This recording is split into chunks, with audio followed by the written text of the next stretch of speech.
ఏపీలోని నాసిరకం మద్యంతో ప్రజల ప్రాణాలతో జగన్ చెలగాటమాడుతున్నారని బీజేపీ రాష్ట్ర అధ్యక్షురాలు దగ్గుపాటి పురంధేశ్వరి ఆవేదన వ్యక్తం చేశారు. విశాఖలో మీడియాతో మాట్లాడుతూ పేదలకు ఇల్లు ఇవ్వకుండా ప్రజలను జగన్ ప్రభుత్వం వంచిస్తుందన్నారు.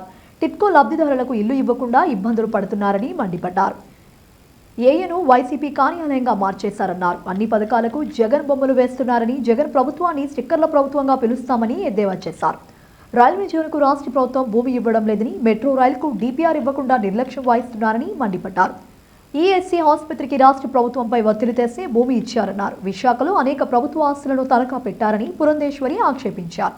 ఎంపీ విజయసాయిరెడ్డి కుమార్తెకు అప్పనంగా భూములు కట్టబెట్టారన్నారు. రాష్ట్రంలోని ఐటీ పరిశ్రమను పూర్తిగా దిగజార్చారని విమర్శించారు. ఈ కార్యక్రమంలో బీజేపీ ఎంపీ జీవీఎల్ నరసింహరావు, మాజీ ఎమ్మెల్యే విష్ణుకుమార్ రాజు, మాజీ ఎమ్మెల్సీ మాధవ్, పార్టీ నాయకులు పాల్గొన్నారు. లేదా ఇంటర్నేషనల్ ఫ్లైట్ సిల్క్ రూట్ ఏదైతే ఉందో వాళ్ళని తీసుకురావడం కావచ్చు, ఇమిగ్రేషన్ కి సంబంధించినటువంటి వస్తువులు కావచ్చు. అప్పట్లో ఫైనాన్స్ మినిస్టర్ గా ఉన్నటువంటి చిదంబరం గారితో అచ్చంగా పోట్లాడి వాటన్నిటిని కూడా ఇవాళ ఇక్కడికి తీసుకుని వస్తే, ఇవాళ కనీసం రాష్ట్రంలో ఉన్నటువంటి టియర్ 2 సిటీస్ కూడా కనెక్టివిటీ లేదు. మనం చూసినట్లయితే కడపకి మాత్రం బ్రహ్మాండంగా కనెక్టివిటీ ఉంది.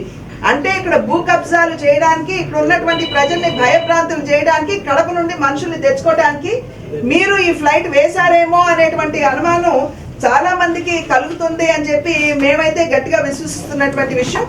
అదేవిధంగా వ్యాగన్ ఓవరాలింగ్ కావచ్చు, మరి వాల్టర్ డివిజన్ కి సంబంధించి ఇవాళ 695 కోట్ల రూపాయలు మరి రైల్వే మినిస్ట్రీ ఇచ్చింది. మరి ఇక్కడ జోన్ మోడర్నైజేషన్ కి, అదే విధంగా ఇక్కడ జోన్ కి సంబంధించి, రైల్వే జోన్ కి సంబంధించి మొన్న అశ్విని వైష్ణవ్ గారు వచ్చినటువంటి సందర్భంలో వారు స్వయంగా చెప్పారు, అయ్యా బాబు నేను భూమి అడిగాను, 103 కోట్ల రూపాయలు నేను కేటాయించడం కూడా జరిగిపోయింది, కానీ ఇప్పటి వరకు మీరు భూమి ఇవ్వలేదు అని స్వయంగా అశ్విని వైష్ణవ్ గారు చెప్పారు. అప్పటి వరకు మీరేమంటున్నారు, ప్రతి ఒక్కరు కూడా కేంద్ర ప్రభుత్వం పట్టించుకోవడం లేదు అని చెప్పినటువంటి దానికి మొన్న అశ్విని వైష్ణవ్ గారు వచ్చినప్పుడు వారి ధీటైనటువంటి జవాబు ఇచ్చారు. కనుక రాష్ట్ర ప్రభుత్వాన్ని మేము డిమాండ్ చేస్తున్నాం, ఇక్కడ ఉన్నటువంటి ప్రజల్ని మోసం చేసేది మీరు భూమి ఇవ్వకుండా మీరు ఇవాళ డివిజన్ రాలేదు అని చెప్పడం సరికాదు, మీరు వెంటనే ఆ ల్యాండ్ కేటాయించండి అని చెప్పి మేము చేస్తున్నటువంటి ఒత్తిడి.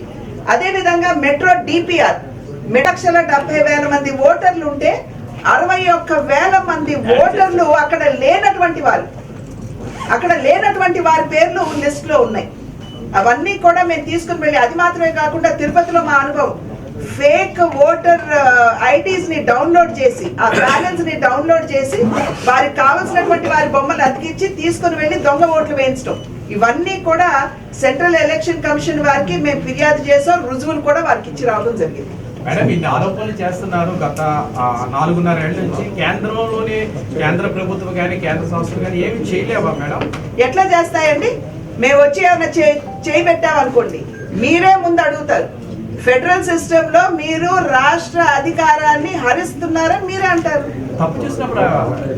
తప్పు చేసినప్పుడు ప్రొసీజర్ ఉంది సార్, మీకు